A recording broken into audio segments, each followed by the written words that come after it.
Um, okay, so we are so happy to have you here, Erica. And so I think we have few people already joined, so maybe we can, start a conversation going. And Okay.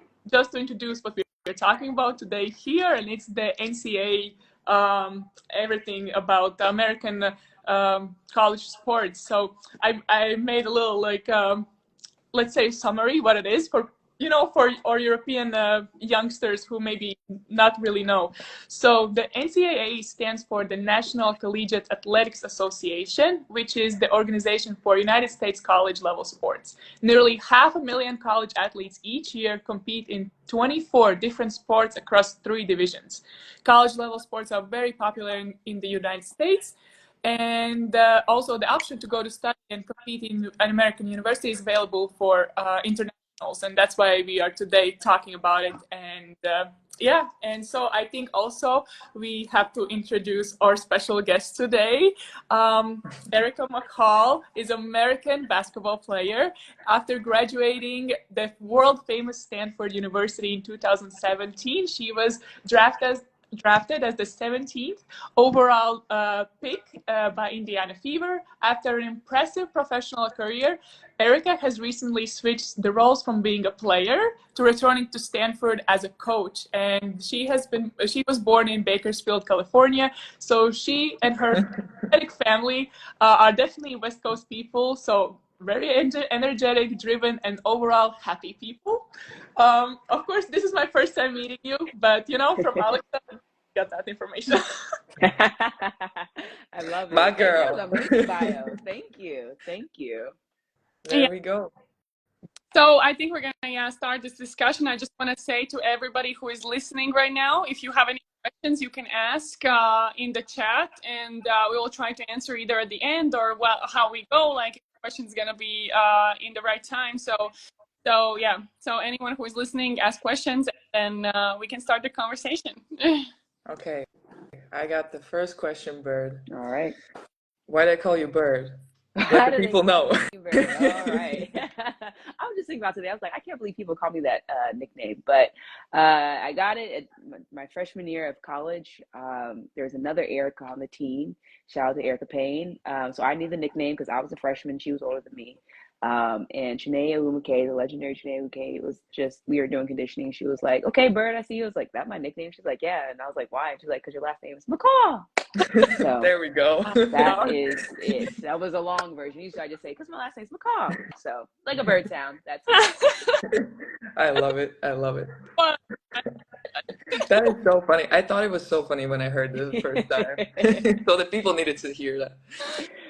But yeah, so college, pros, and now at Stanford being a coach. Why returning as a coach for Stanford? Maybe you can talk a little bit on that. Yeah, for sure. Big Lexi, as I like to call her, was my teammate in my last year of playing professional ball. And towards the end of our time together, we played together with Avenida. My knee was absolutely terrible. It was getting worse as the days went on. It only continued. So in the midst of me considering retirement, the legendary coach Tara Vanderveer called me and was like, we'd love to have you on staff. And she was like, she was recruiting me again to play for Stanford, this time on the coaching side. And so just like when I was in high school, like I could not turn down the opportunity to be able to go to Stanford and work there. And so here I am again. I never thought I'd be a coach at all. My dad is a basketball coach. I used to see the stress he would have coming home. I am not trying to be that. But here I am. I'm doing it and I love it. It's so much fun. Be able to work with amazing athletes. And so, yeah, here I am coaching. It's crazy. It's like, it's the things that you don't expect in life, right? You never expect it, right? I mean, and those are the best gifts, that God offers. Exactly. How has your view has changed, on the game now that you were a player just now, and now you're a coach, and even the college level changed? I have to be just a lot more locked in. Like my basket IQ is probably expanded tremendous in points that it has when I was playing, just because I have to see the game differently. Being able to like read the opponent's plays and their personnel. Something that, you know, I did when I was at Stanford. We really locked in on that when I played there, but I just see it in a completely different way. I respect coaches a million times more now that I am a coach, because I see all the hard work that they do behind the scenes, things that I do. And yeah, I think I just really, I really take pride in what I do. And I think I honor basketball. I respect the game of basketball so much more than now that I'm a coach. Yeah, yeah. I mean, I think definitely the perception changes like Oh yeah, 180, for right? sure, for sure. When you become in that role. I feel like it's very important. So, like in NCAA, there are three divisions. Hmm. Also, Yep, NIIA, yep. yes, NAI, and yep. yep. And I feel like maybe you can talk on some like perspectives when like choosing like divisions or like For school, sure. like what should like young athletes should look at, and or things that they should understand, like their priorities and stuff, Hmm. something like that. Absolutely.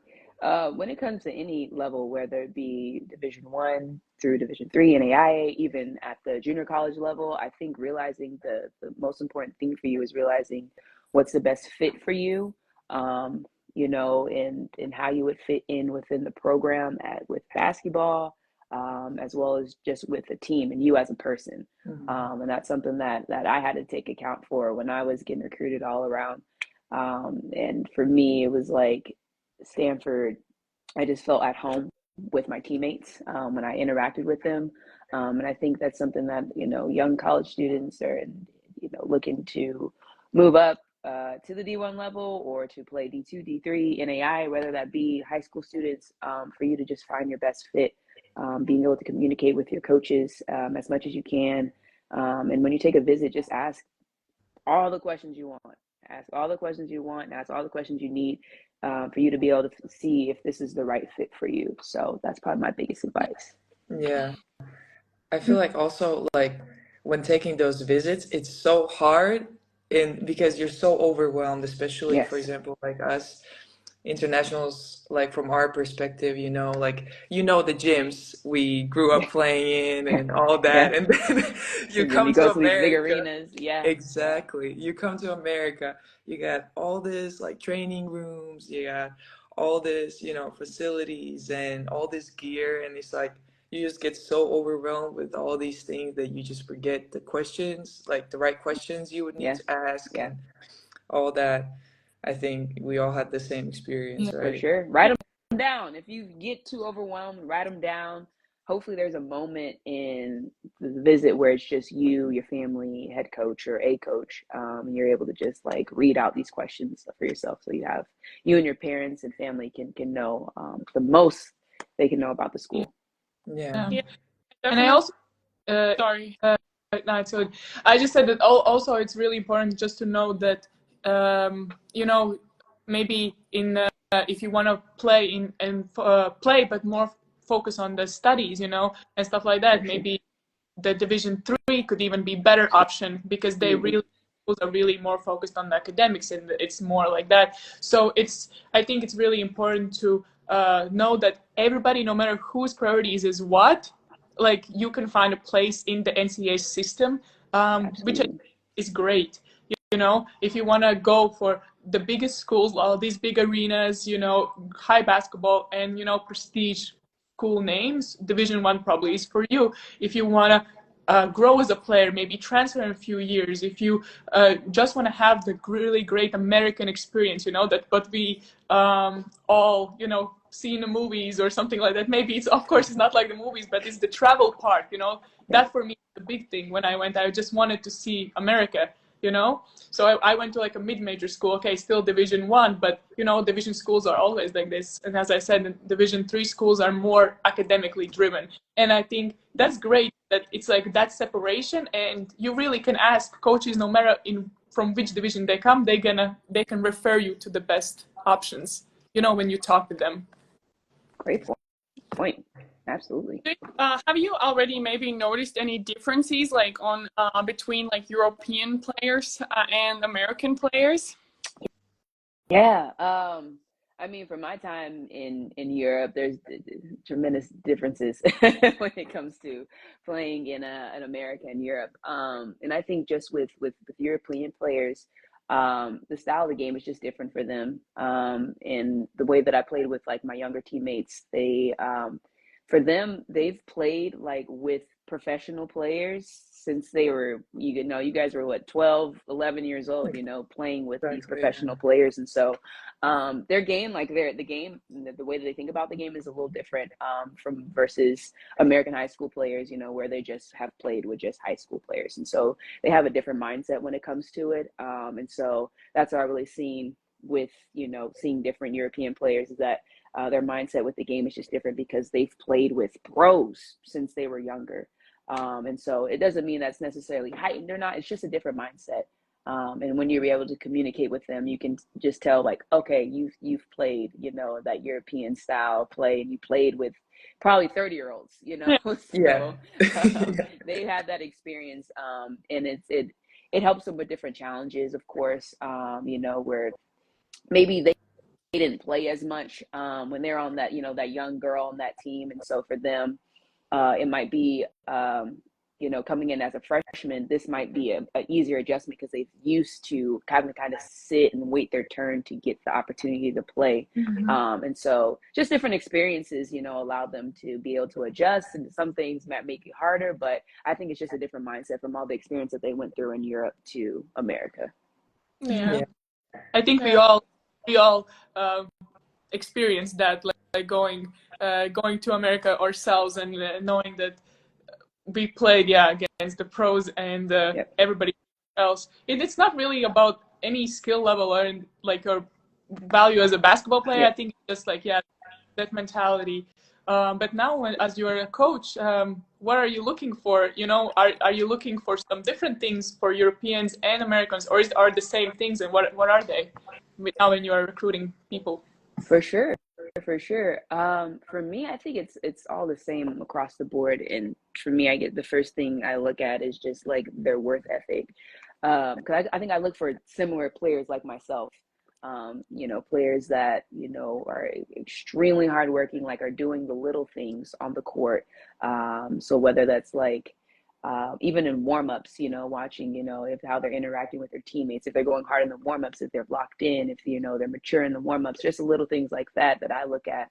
And I mean, for European players, I mean, just knowing that they've been through these different experiences of playing with the pros and stuff, just seeing how they really attack the game, how they interact with their teammates, how they adjust from, because I can see games for them playing with their U16 team to them playing, with their club team, so just seeing those different actions versus, maybe they playing less with the club team and playing more with the national team, just seeing those different interactions. And so for me, that's kind of what I look like for the European style players, because that's something that Americans don't really have to go through. But for me, it's work ethic, and then of course the skill. If you can ball, you can ball, and so that's what I love. And of course, at Stanford, academics is absolutely huge, and so that's a different, element that we look at, from different schools. And so the European style of schooling is very different from the Americans. The grades and the transcripts are all different. For me, I'm still learning how to, adjust with all that and learn with NCAA how that all works. But like I said, if you can ball, you can ball. If you're smart, you're smart, and you'll figure out where you need to go. So I just encourage everyone to, young players to work hard on and off the court. I think that's just the biggest thing I have, because if you have good grades and you can play basketball, there's a spot for you to play in America. Yeah. And for sure, there are like TOEFL and all these English exams that we all had to take. And I think those are the ones that maybe help the coaches too, to understand, because like you said, all the European different schooling systems, it's hard to measure, and like the grades and even the classes themselves don't really transfer. Yeah. I know they had like this class in school about like culture and different cultures of the world, and it's like nothing you like really translate. And literally my school principal had to write like a page of what that class is. So that's all the things that you need to do even ahead of time. And that was one thing I wanted to ask, like what what would be like the best timeline, especially for the European players that don't know really when to go for the visits, when to start communicating with the coaches, when to make a decision, because that's maybe a little bit different how the high school to university happens in Europe. For sure. Definitely looking at, man, I'd say freshman and sophomore year, really starting to communicate, reaching out to coaches to get noticed, so that we can follow you as soon as possible, and be able to figure out how. So people know what it is. Say it again. That's year 9 and 10. Yes. So sorry. You guys got There we go. There we go. The European translation, when I do say some things. So yes, for sure, years 9 and 10, being able to communicate with coaches as early as possible, so that people can start to get to know you, get to know your game, follow you. So I say as early as possible, and especially with European players, like you have to find time to be able to come out to America and visit, and figure out those times. And so the earlier better for y'all to be able to communicate with coaches, to figure out what's the best situation for you in different schools, the times of visits. So 9 and 10, that's what I would say for sure. 9 and 10. Yeah, because I feel like at least I think I started really considering it only at the end of, like, really deciding my school at the end of my senior year. And I was thinking that's completely normal. But yeah, my coaches at one point were like, so are you coming or you're not coming to the United States? I'm like, yeah, people were asking, are you visiting or not? Like, what's the deal? I'm like, yeah, sure, okay. Like literally like a couple months before the freshman year would start, type of thing. Can I ask y'all when did y'all decide to take your visits? So it would be like before Christmas on my senior year, something like that. Yeah. I think one of my visits I took a little earlier, I think maybe in 11th grade. Maybe, but then my last visit I took, maybe I think it was even already like right before this. Well, maybe I'm like, but well, it was pretty late. Like I remember everything was just so late for me, and I felt like I was so prepared for all of that because I did my SATs very early. And then I thought I don't really need the TOEFL, and then I needed it. So then also like for the Europeans, like there's like only couple times a year to do the test, so that you actually sign up early enough. Otherwise, you will not have time to like. Also, they cost money, so you have to make sure you pass it to the certain points or whatever you need to get into college. So you might have to do it a couple times, and they cost money, so you have to like take that in account. So that, I took my senior year in February. I took my official visits, and then I was like, okay, I was pretty set on the school I wanted to go to QU, but I still have my school to do. I still have my exams in school, even though I already did all the exams and everything like that. But I only decided I'm gonna go my senior year in like late April.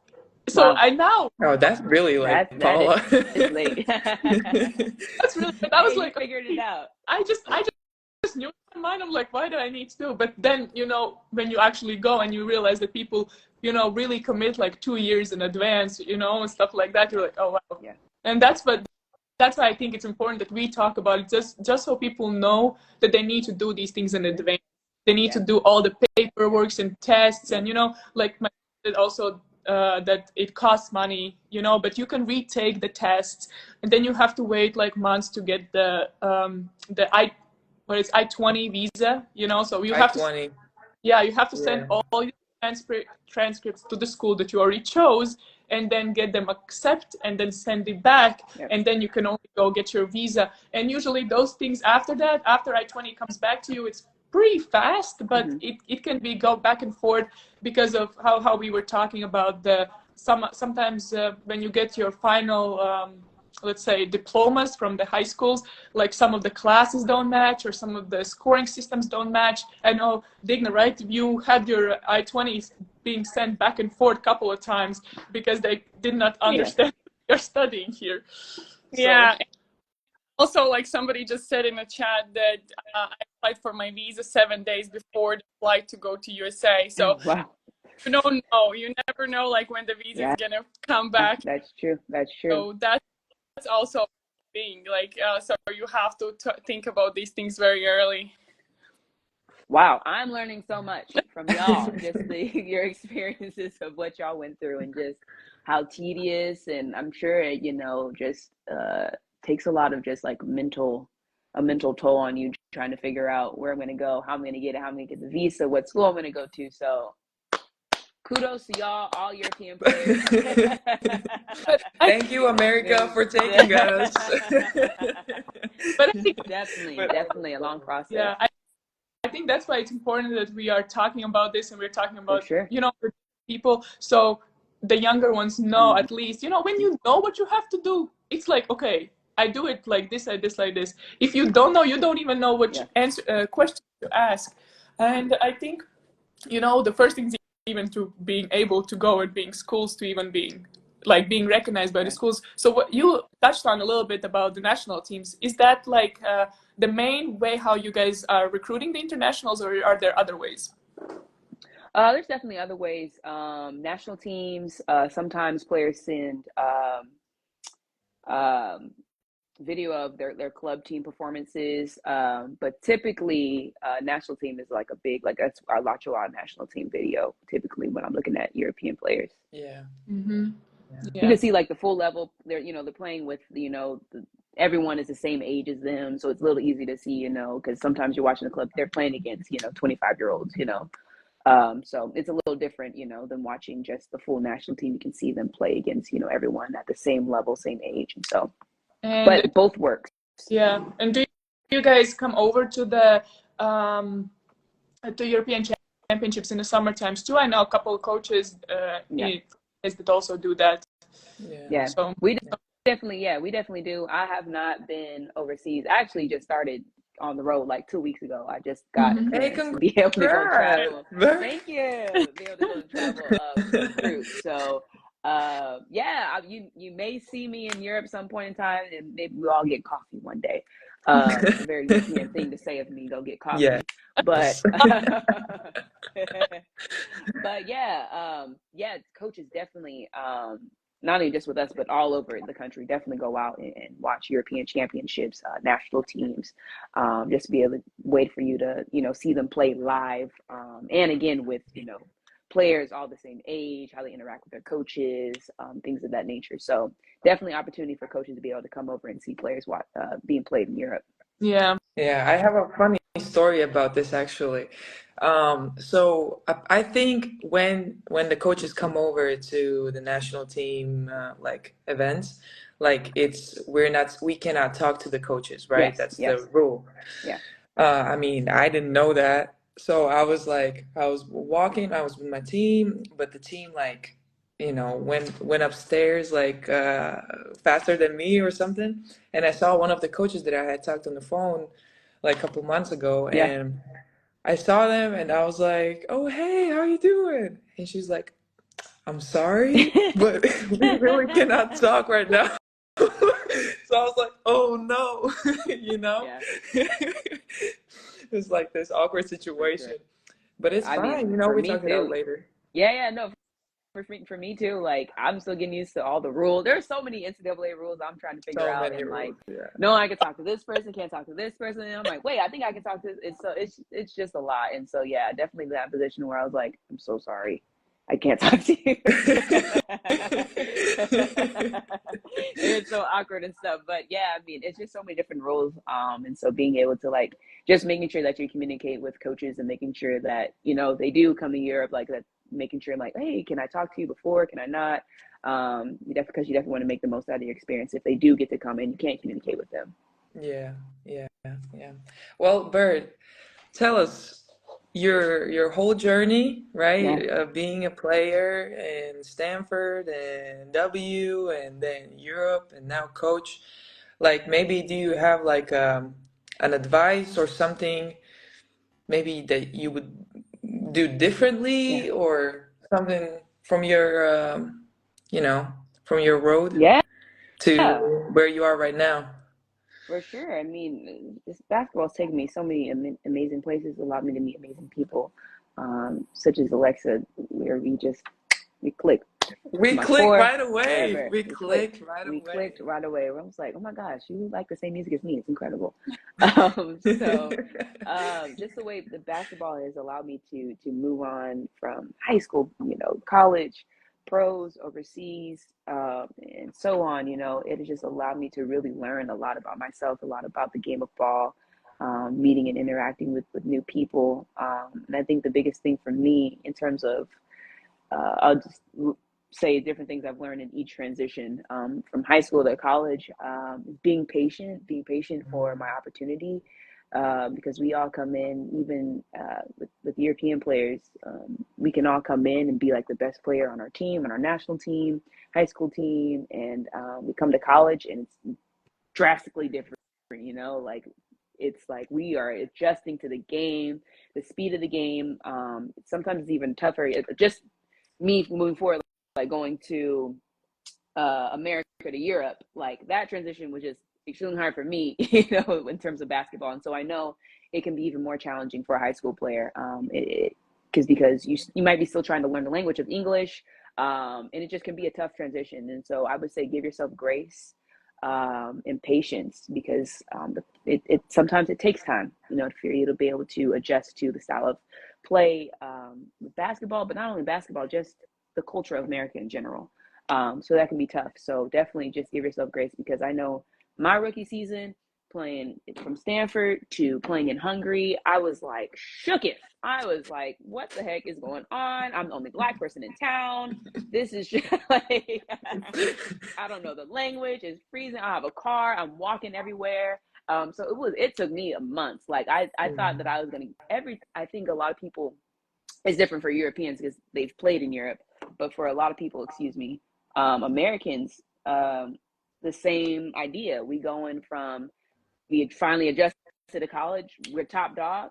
Going to the pros, you get all these ideas like, oh, I'm about to be, did I do that?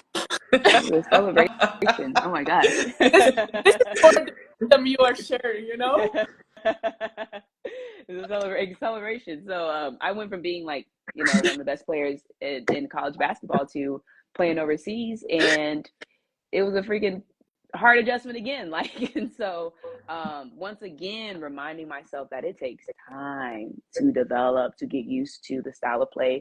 Every year, I think until maybe like my fourth year transitioning to playing American pro basketball to European pro basketball, it always took me like a month. Every year, it took me like a month to adjust to the basketball again, to the language barrier, to the food. Everything took me a while. And so it may not be the same for everybody. Of course, I have a different story, but I'm just saying, just remind yourself to give yourself grace, patience.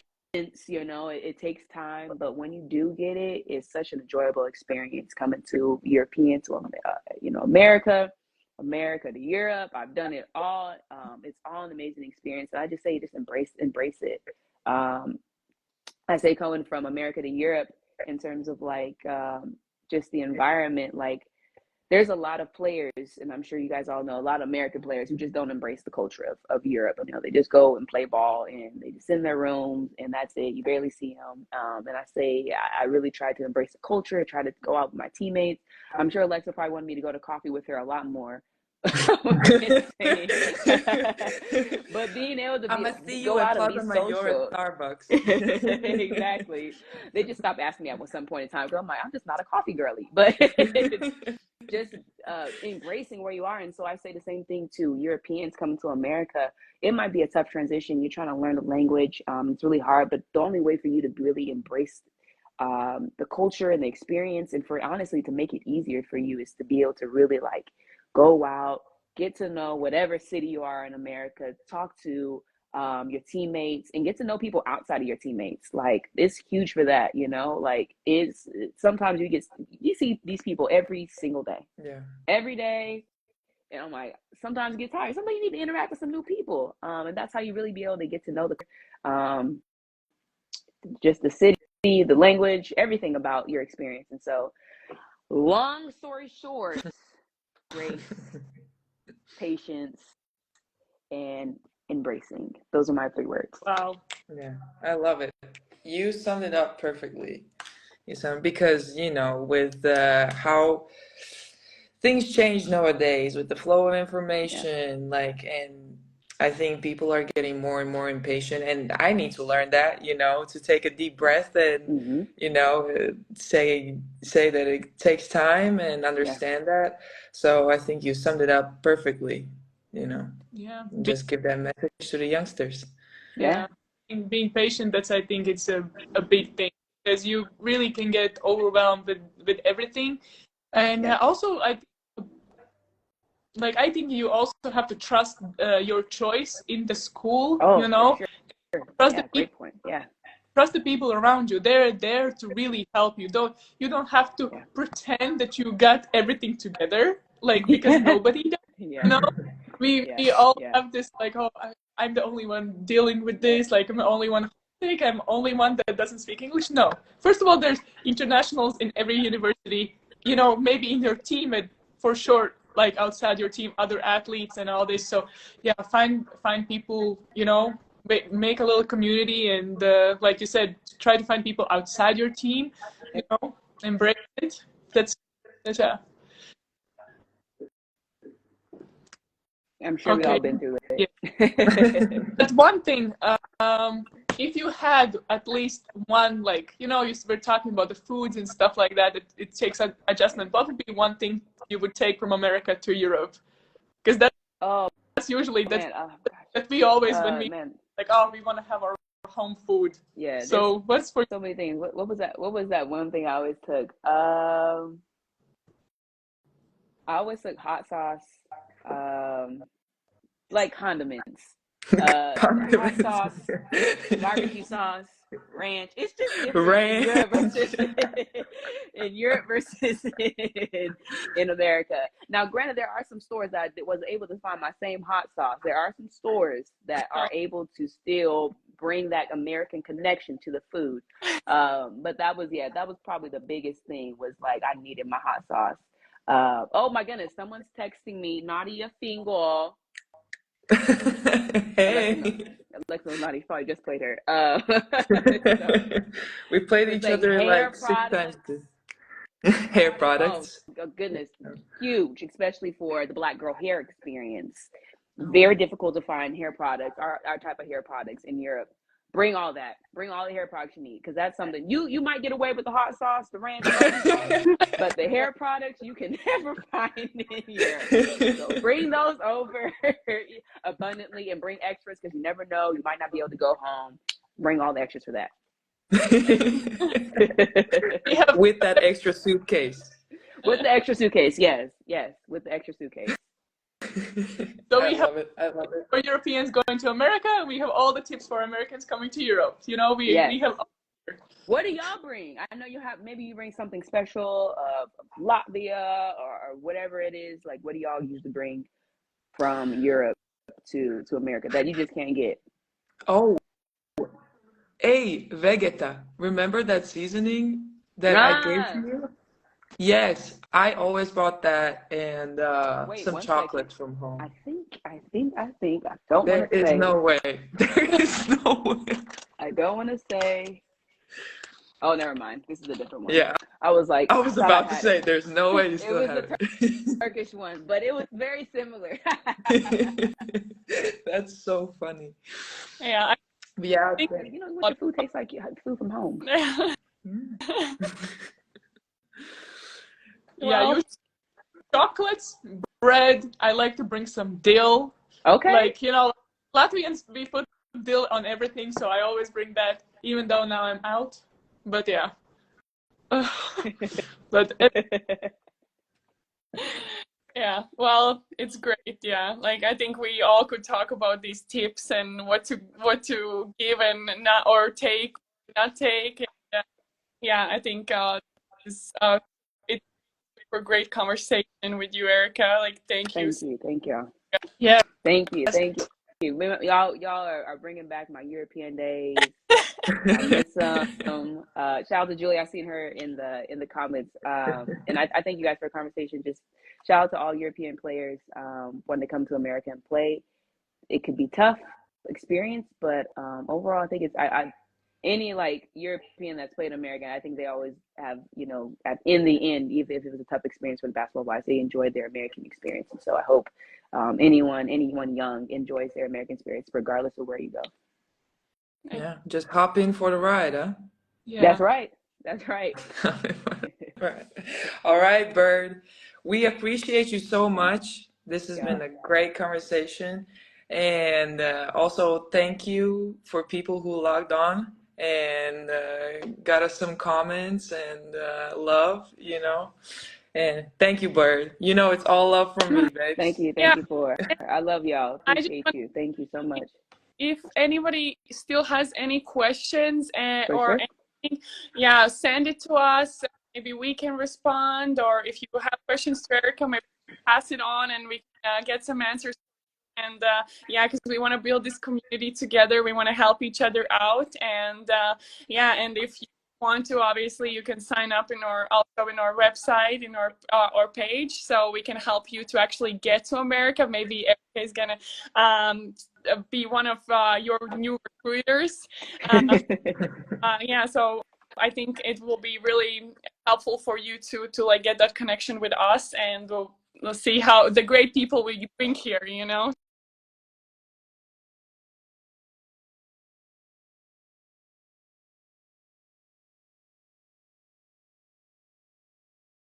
Have a good day and good luck at the tournament.